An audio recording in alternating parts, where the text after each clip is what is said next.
POV ng mga virtual assistant na may graveyard shift at day 1 sa Singapore. From our hostel ay naglakad lang kami ng 5 minutes papuntang Raffles Hotel for picture taking. Our original plan ay pumunta sa National Museum of Singapore pero nakita namin ang napakagandang St. Andrew's Cathedral kaya pumasok muna kami. Take note na hindi ito Catholic Church but an Anglican Church.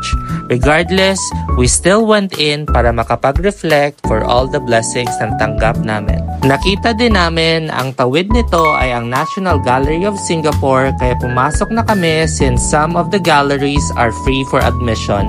Unfortunately, taking videos are not allowed kaya limited lang ang mga clips natin na nakuha inside.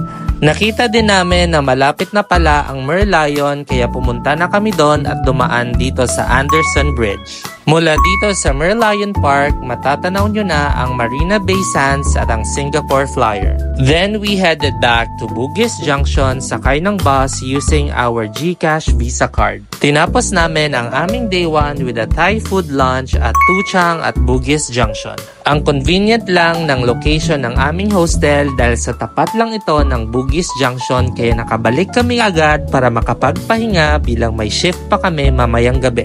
If na-enjoy nyo ang content na to, you can watch the full video on my YT channel.